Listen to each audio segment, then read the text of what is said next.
Hello, and welcome to ESG Talk, your go-to source for insights and advice from leaders in environment, social, and governance. I'm your host, Mandi McReynolds. Today, we have a very special guest from one of the world's most recognized brands who is also a leader in sustainability. I know I follow him on LinkedIn because you get some of the latest thinking and thought leadership as it relates to this field. Please welcome Jim Andrew, Executive Vice President and Chief Sustainability Officer at PepsiCo. Well, Jim, we are so delighted that you are here. Welcome to the show. Thank you, Mandy. It's great to be here. So let's jump right in for those listening. And I think this will be a fascinating topic because we have listeners from over 140 countries around the world that tune in each week to ESG Talk. No matter where you sit in the world, there's no denying it that global companies are facing a new business and social reality, one driven in part by climate change and some around the conversations of equity as we transition to a low carbon economy. I believe that PepsiCo sits in a really perfect position because I've had the honor and privilege to hear you, Jim, speak around PepsiCo's positive initiative and how agriculture plays a unique role in this work and the specific goals you are aiming to achieve. Could you take a moment and unpack this for our audience about what this PepsiCo positive initiative is and how you see agriculture being so critical? Yeah, thanks, Mandy. And PepsiCo's in over 200 countries and territories, so we're probably one of the very few organizations that has even more reach than yours. But I know you're catching up fast. So no, it's a great question. I mean, PepsiCo positive for us is it's really the future of the company. You know, it's core to our long term success, and we introduced it in 2021 to transform how we grow crops, how we source ingredients, and how we make and cook and mix and move all of our products. And it really guides how we create growth and how we create shared value. We want to do those things while having a positive impact on the planet and people. And it's really focused on three big pillars: positive agriculture, positive value chain, and positive choices. And given the importance of agriculture to PepsiCo, a lot of people don't know, but PepsiCo, we're about 59% food. So we're a very large beverage company, but we're an even bigger food company. And so agriculture is really at the core of our company. And so we're committed to, how do we really support and champion the best thinking, the best practices, and the best technology to support what we say is sustainable and regenerative agriculture within, for us, what's a global supply chain. We source 30 major crops, 60 major countries. And so, as we do that, we see the impact of climate change, as you said, on food systems every day, everywhere. Things that used to be 100-year weather events happen every other year. The desertification of large parts of the world is continuing apace. And the impact is really profound. Depending whose study you look at, 1 degree Celsius warming can reduce the yield of stable crops by somewhere between 3 and 7% odd. So this is a really big issue for the world, also for our business. And as we think about greenhouse gas and what we're trying to do and the reductions around that, the common statistics are for the agricultural chain is about 24-25%. For us, it's a third of our scope 3 emissions. So it's a very important topic for us, and it really gives us a chance to do things differently, not only for us, but to in the places where we can have an impact, help lead the industry and lead the systems. And so we're working to source crops in ways that help restore the earth and strengthen farmers and farming communities. And that's really in a nutshell what we're trying to do around PepsiCo Positive, and particularly the agricultural piece. I appreciate the way how you broke it down into three concise core areas. I challenge those listening in on the call as we think about the shared value model, and we're seeing this be pushed at different global regulation levels, looking at issues like double materiality or other elements. We're starting to see movement towards a more refined strategy. And so I do think it would be helpful for our audience as we think about sustainable agriculture as one key pillar of PepsiCo's environment, social, and governance approach and strategy. You have set within that sustainable sourcing 100% of key crops and ingredients by 2030. So help our audience understand, how do you define sustainable source? What does that look like for you? Because that can mean a lot of different things in a global context. And then how are you on schedule to meet this goal, right? A big question is, as we set in this world more long-term goals, what does the performance look like as we seek to achieve something that is around 5 years away? Great question. As you said, sustainably sourced can mean many things to many people, and so we've been very specific about what it means to us. And so for grower source crops, which is a big part of our total, we achieve sustainable sourcing through third party standards, and really it refers to meeting independently verified environmental, social, and economic principles as part of our SFP, or Sustainable Farming Program. And that's been around for almost a decade. And so we've really looked at what are the things that matter, and then how do we build trust by getting verification around those things. And to your point, in 2022 and the 2023 data will be coming out very soon. I'd encourage your listeners in another month or 6 weeks to go onto the PepsiCo website, and our updated 2023 data across all the various parts of PepsiCo Positive will be available as part of our ESG summary. And those who want to go deep can go really deep, because we've got an area called ESG A to Z, and that'll answer pretty much any question anybody has. But to how are we doing? 2022, we sustainably source 55% of our key crops, and so we're on path. We've, again, as you said, these are long term goals, and they're not they're long term because a lot of them require system changes. And as big of a company as PepsiCo is, it's we need to collaborate and partnership, and we can talk about that later. If that's something that's interesting, with a whole lot of other parts of the value chain. And what we're really trying to do is instill integrity, fairness, and stewardship through our agricultural supply chain, and hold our suppliers accountable to the same standards. Livelihoods of farmers is really, really important. We have to make sure that farmers are successful, while at the same time ensuring a steady supply of key ingredients, which for us are things like corn and oats and grains and potatoes, things that raw materials that go into the production of our food products. Let me just maybe give you one example. There's a program we have. It's a 3-year program called AgroVita, and it's in southeast Mexico. It's in partnership with an NGO called ProForest, where we're empowering women and other smallholder farmers to grow their crops in a more sustainable way. What's our role? What do? We purchase crops from those farmers who are supported with technical training, financial literacy courses, which are new to many of them, and then legal advice related to their right to own land. And the role of Agrovita, the goal of Agrovita, is to drive regenerative practices on about 29,000 acres, and to support more than 37,000 farmers, at least half of whom are women. And so it's, how do we bring all those things together to help create sustainable supply chains that involve farmers and all the pieces around helping farmers be successful long term? I want to build on a couple points that you made there for our audience that is so critical. One of the great things that PepsiCo is doing, and other companies who are really leading the way on transparency, is they're taking an opportunity. And you heard Jim say something very key. I wrote it down. In this area, in this goal, we see that we are on path. We're seeing more and more companies report this shared value of environment and business coming together, or the collide of society goals and business coming together, more like earnings. right? Where it's like, are you red, yellow, green? Are you on path in Jim's language?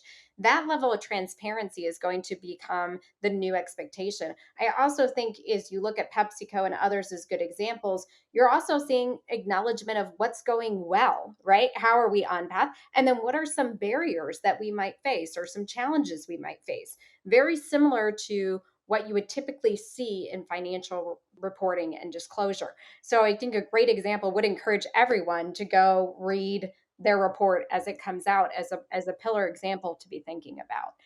As you started to go into some examples, I think that's really helpful for the practitioners listening on the call. I wonder if you could, I know there's several more that you could talk about along the supply chain, whether it's Archer Daniels, Midland, or I'm in Iowa, and I know you have a partnership, Practical Farmers of Iowa. Could you elaborate on how you see some of these partnerships really helping reach that idea of half of your ingredients are supplier sourced? And what does this look like as you partner with suppliers to create this change? Yeah, it's a great question because again, we can't do this alone, and 93% of our total emissions are Scope 3, right? So that by definition says we need lots of partnerships and lots of collaboration, and so as we look at that, it's a must have, not a nice to have. And so as we've looked at our whole program, we've got a long history of engaging with suppliers and partners in the ecosystem around sustainability. How do we advance shared goals? Because again, we're stronger together. And if we work with folks, that's true whether it's with our partners or with other people in the ecosystem. And I think our reach means that we can be an influential partner to help drive change and scale change. Sometimes we're a first mover, and we help to create market demand. Other times we're really bringing maybe innovative practices or new ways of looking at things. And so let me build off the example that you mentioned. With Archer Daniels Midland, ADM, one of the big things, an important part of that, and I'll describe it in a second, was longevity, right? Again, we're talking about system change. We're talking about things that take years and in some cases decades to change. And so typically, for us, contracts have typically been a couple of years maybe in terms of, how our procurement organization works with suppliers. And what we did with ADM is we looked and said, this work is long term. We have shared goals, but the contract that we signed with them is 7.5 years. And that allows both sides to have the confidence to make the kind of investments that are necessary to be able to drive the kind of change that's forward. And it's anchored in a commercial relationship. And that's a really, I think, important point to drive accountability. We're not doing PepsiCo positive because it's corporate philanthropy or we're doing it because it's good for our business.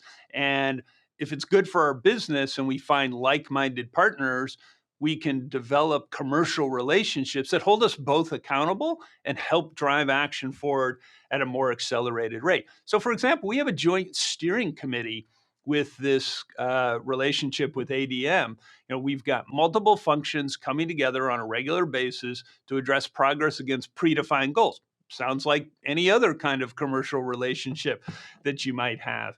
And we've seen we're a year in, and it's already delivered strong results. And I think part of the reason is because of what we've put in place. And we're learning all the time. And that's the thing. ADM's a great partner because we're both open to what works, what doesn't, how do we continue to test and refine. So we've already have about 500 farmers enrolled in the program who encompass about 500,000 acres, which is 66 million bushels of corn and soybeans and wheat. So in the first year, we're already talking pretty significant scale.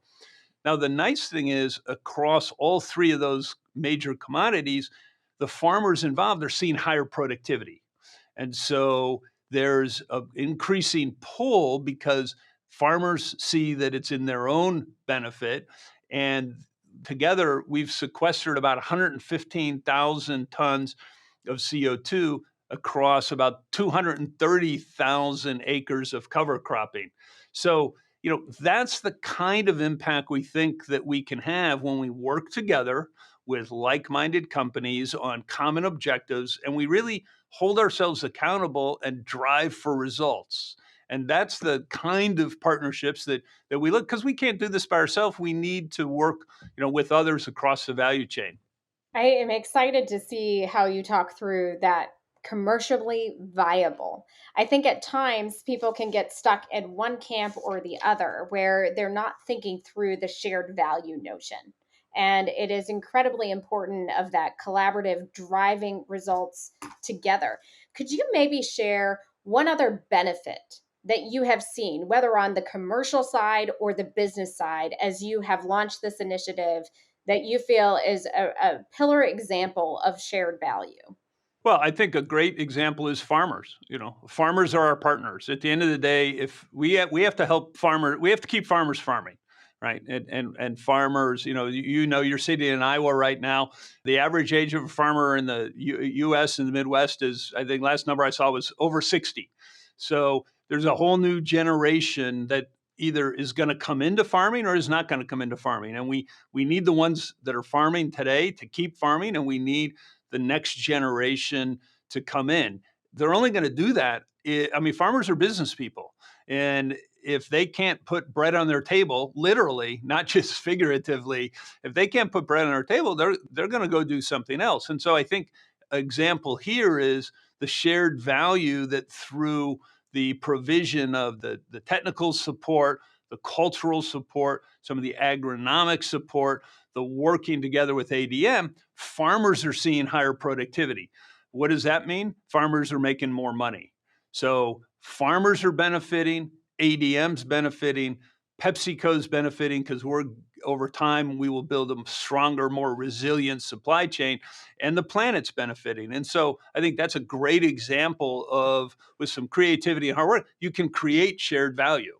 Let's talk through that. How do you, because one of the things I admire is you are a leader who we talk a lot about is willing to pilot, is willing to try new things, test new things, willing to take a what I would call, as you look at a 7-year partnership, a calculated risk, right? It's calculated. It's not necessarily all risk, but you're willing to take a risk and invest to see how it can play out and how you can learn together.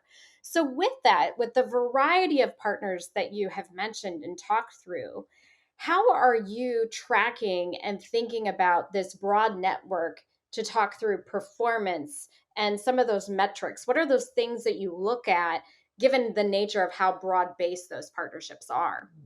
An important part of it is defining ahead of time what you're trying to get out of each partnership, and every partnership's going to be a little different. I think the most important part is clarity around what the objectives are. So in some case, we have goals, right? We're a goal driven company, and I think goals are good to again tell the organization what matters and to be able to put in place the criteria for success. So, as a company, we've said from our agricultural footprint, we're going to help spread regenerative practices to 7 million acres by 2030.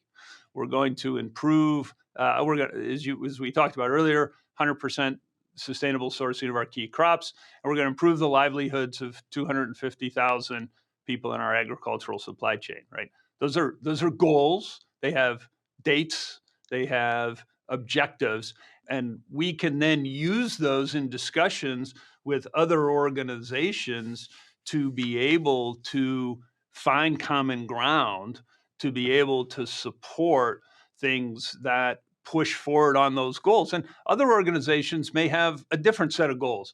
The question is, where can you find common ground? And again, let me just give you a couple of examples. And I think public-private partnerships is another really interesting area where I think there's a lot of common ground if people can identify what those goals are. The USDA has been a great partner. We, along with about 20 other companies, submitted grant requests into the USDA Smart Commodities Program, and we were successful because it was aligned with our goals.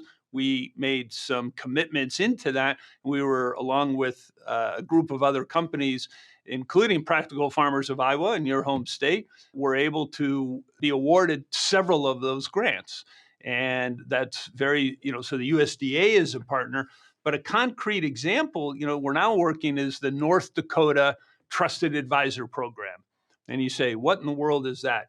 Well, the Trusted Advisor Program is really first of its kind, where we're working with 8 other partners. So 8 partners, food and beverage brands, North Dakota State University, and the Sustainable Food Lab. So a range of different partners, all of whom are going to have different goals and objectives, but all of whom can align around how do we create soil health training to be able to help independent crop consultants, the people that are providing advice to farmers, the trusted independent advisors. How do we educate them so that they can then work with their farmer partners?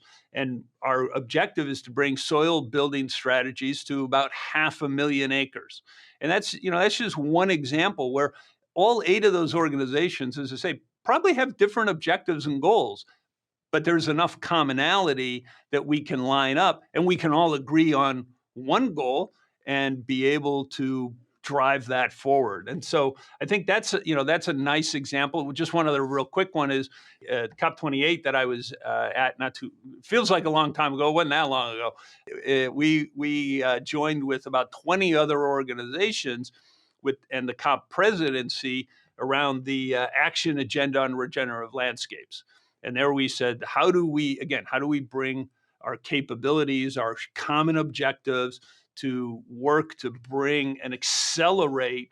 And this included farmers, this included civil society, this included, quasi-government organizations, financiers, right? I mean, this was a pretty broad coalition of folks to scale up the implementation and transition to regenerative agriculture. And importantly, it's something that's looking at how do we do this over several years with a sort of COP 30, which is in Brazil in a couple of years, sort of a COP 30 objective. So again, common goals, approaching it in different ways, but a common objective with a deadline to help drive action. And those are some characteristics that we find work pretty consistently with all the various types of partners across all the various types of situations that we find ourselves involved in. Yeah, I just want to commend you and your team. You mentioned COP, and for anybody listening in, I really highly encourage you to follow Jim on LinkedIn. He and his team are very courageous, and I almost feel like you're a reporter on the ground for those of us in the field when it comes to Climate Week, COP, and Davos. Even you're really able to take the lens of a chief sustainability officer engaging with incredible world leaders on critical topics. And what I appreciate is you and your team have the courage to take it, what's happening inside the room and in the room where it happens, and distill it for thousands of practitioners around the world. So I just highly encourage everybody, please follow Jim on LinkedIn. There's some really great takeaways for you in the field and the profession. Ending on that note, our time went super fast. And I hope it was fast and engaging for those listening in from our audience. Let's take a twist on that and think through if you could leave a practitioner with one piece of advice that is going down this lens of supply chain or regenerative agriculture. Looking back, what is one piece of advice you would give them? Yeah. So Mandy, I'm not going to give just one, but I'll be like a 3-part one. How's that? Because I think they're all related. I think the first piece that is to listen. If we're talking about, let's talk about agriculture because it's been a great topic. As you said, it has flown by, so I really enjoyed it. Listen, you got to listen to farmers.